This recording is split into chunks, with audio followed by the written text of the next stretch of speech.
सोचिए अगर मैं आपसे कहूँ कि आपके परिवार के सदस्य और पर्टिकुलरली आपके बच्चे आपके सबसे अच्छे टीचर हैं, तो कैसा रहेगा? आज बात करेंगे कुछ ऐसे स्पिरिचुअल लेसन्स की, जो हमारे बच्चे जाने-अनजाने हमें देते रहते हैं और इसी परिप्रेक्ष्य में वो हमारे सबसे अच्छे टीचर्स हैं। मेरे यहाँ पर एक पेरेंट का काउंसलिंग हुआ था और उनको हमेशा ऐसे लगता था कि उनकी बेटी जो है बहुत स्लो है। जो भी कुछ काम करना होता है वो इतनी तेज़ी से नहीं कर पा रही है और उसमें वो एंथुसियाज़्म ही मिसिंग है जो कि हर एक माँ चाहती है अपने बच्चे में हो।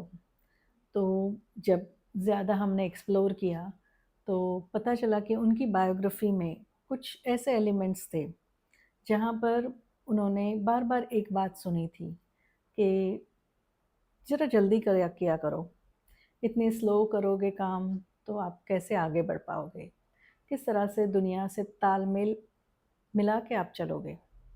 और कहीं न कहीं ये बातें इनके दिमाग में, इनके सबकॉन्शियस में इस तरह से फिट हो गई थी कि वो आगे यही बातों को ध्यान में रखकर पूरा अपना जीवन व्यतीत कर रही थी और ना ही सिर्फ़ जीवन बट और अपनी पेरेंटिंग में भी यही बातें वो दोहरा रही थी। वो बार-बार कहती थी मुझे कि मुझे पता नहीं कि इसका क्या होगा? किस तरह से ये कोप अप कर पाएगी, जब वो अपनी बेटी के बारे में बता रही थी।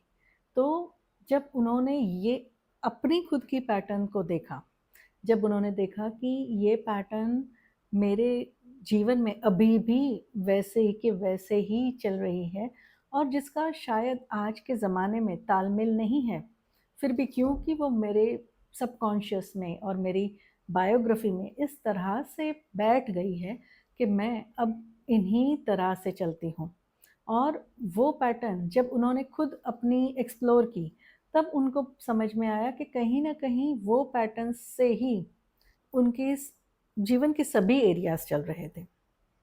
और जब हमने आगे इस पर काम किया, तो उनको शायद समझ में आया कि उनकी बेटी उन्हें सिर्फ़ एक ही मैसेज दे रही थी, माँ हर एक चीज़ को दौड़-दौड़ कर नहीं करते हैं, एन्जॉय करो लाइफ़ को, लाइफ़ रेस नहीं है।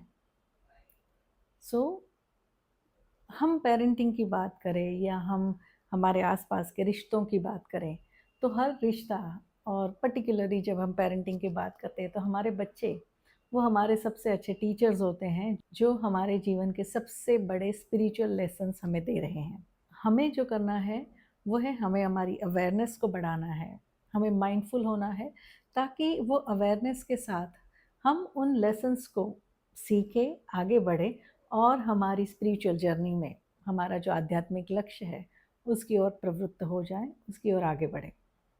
आज आपके लिए एक एक्सरसाइज़ है। आज अपने बच्चों को ऑब्ज़र्व कीजिए और एक ऐसी हैबिट जो आपको इरिटेट कर रही है, उस हैबिट को देखिए और फिर वो देखने के बाद, उसके बारे में सोचने के बाद अपने आप से ही पूछिए कि इसमें ऐसा क्या है जो मुझे कुछ सिखा रहा है? इसमें कौन से लेसन्स छुपे हुए हैं?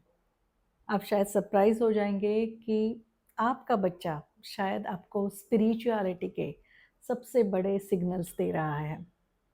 और मुझे कमेंट करके ज़रूर बताइए कि कौन से ऐसे लेसन्स हैं जो आपने अभी सीखे अपने बच्चों के द्वारा। और अगर ये वीडियो अच्छा लगा है तो इसे लाइक कीजिए, शेयर कीजिए और सब्सक्राइब ज़रूर कीजिए। यहाँ हम बात करते हैं स्पिरिचुअलिटी के बारे में, माइंडफुलनेस के बारे में, माइंडफुल पेरेंटिंग के बारे में और साथ ही हम देखते हैं हमारी अपनी ज़िंदगी की घटनाएँ, जो हमारी खुद की लाइफ़ स्टोरी है, उसे देखकर हम आगे किस तरह से बढ़ पाएँ, कैसे अपनी माइंडफुलनेस को बढ़ाएँ, इसकी हम बात करते हैं। सो ऐसी ही माइंडफुल स्टोरीज़ के लिए, माइंडफुलनेस के प्रैक्टिसेस के लिए बने रहिएगा और चैनल को सब्सक्राइब ज़रूर कीजिए। तब तक के लिए बने रहिए दीपिका गाला के साथ।